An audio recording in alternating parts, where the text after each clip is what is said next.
For years, all we've heard from the auto industry is one thing: the future is all electric. It's inevitable. But what happens when one of the biggest car makers in the world suddenly slams on the brakes and yanks the steering wheel in a totally new direction? Well, that's exactly what we're talking about today. We're going to unpack the surprising story of Stellantis and what their huge pivot away from a pure EV strategy really means for the future of driving. This whole situation really makes you ask a pretty big question, doesn't it? Is this all-electric revolution we've been promised actually hitting a massive speed bump?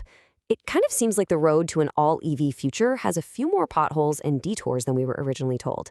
And honestly, the Stellantis story is the perfect roadmap to understand why.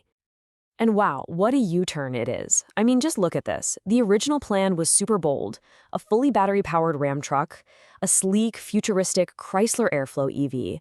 The new reality? Both of those flagship projects are now being delayed or totally re-engineered to include gasoline engines. So what on earth happened? Well, it all boils down to a massive, and I mean massive, reality check from the market itself. The company was basically forced to confront some really hard truths about what customers were actually willing to open their wallets for right here, right now. And the first domino to fall? Sales. Plain and simple. By late 2024, the top brass at Stellantis was looking at the numbers and facing a really harsh fact: that once red-hot demand for pure battery electric vehicles, BEVs, was cooling off way, way faster than anyone had predicted. And listen, it wasn't just one single thing. It was basically a perfect storm of problems. You had that slowing demand, yeah, but you also had dealers screaming about their lots being bloated with unsold EVs. The high price tags were scaring away everyday buyers, and let's be honest, the charging infrastructure still wasn't reliable enough to give everyone that peace of mind. And this, right here, this gets to the absolute heart of the problem for a brand like Ram.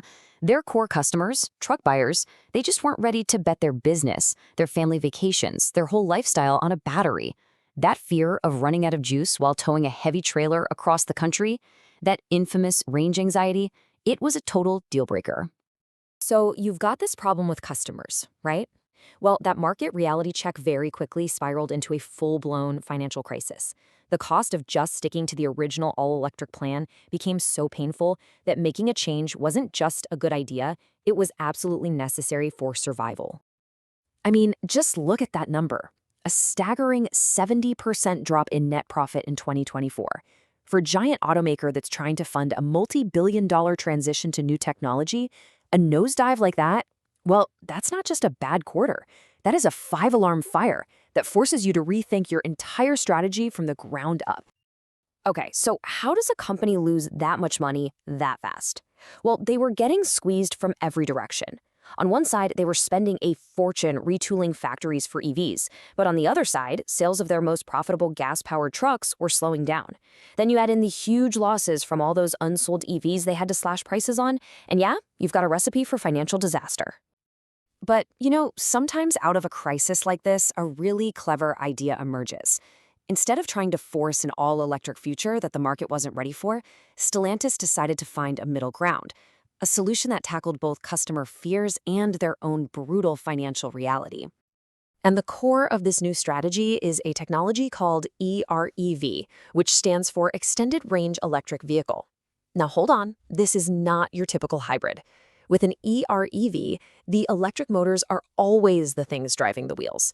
The gasoline engine? Its only job is to kick on and act like a little power plant, an onboard generator, to recharge the battery when it gets low. The new Ramcharger is the perfect example of this in action. You get that instant torque, that super smooth and quiet ride of an EV, because electric motors are the only things turning the wheels. But when the battery needs a little boost, the gas engine quietly kicks in, not to drive the truck, but just to make more electricity.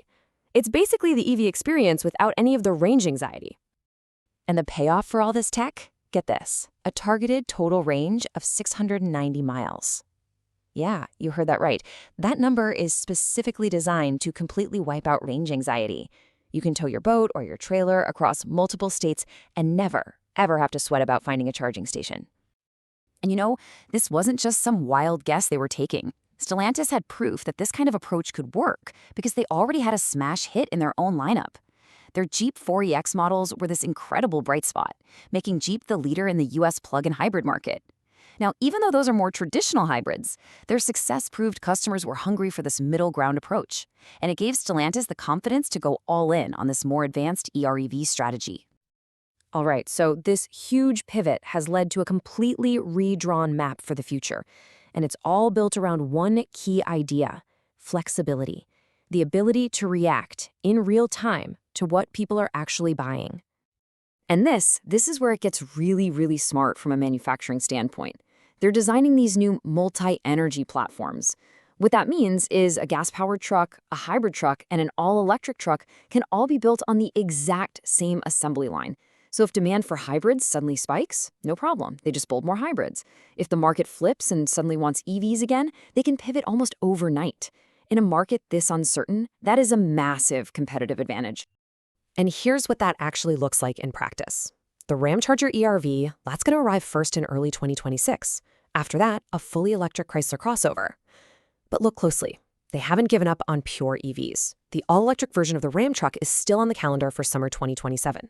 So you see, they're not abandoning the future. They're just building a much longer, sturdier bridge to get there, and they're letting customers cross over at their own pace. Which leaves us with this one final, really fascinating question. Is this pragmatic pivot from Stellantis a sign of failure, or is this hybrid middle ground actually the smartest, most realistic path forward? Maybe, instead of the sudden revolution we were all promised, this is what the practical reality of the car industry is going to look like for the next decade.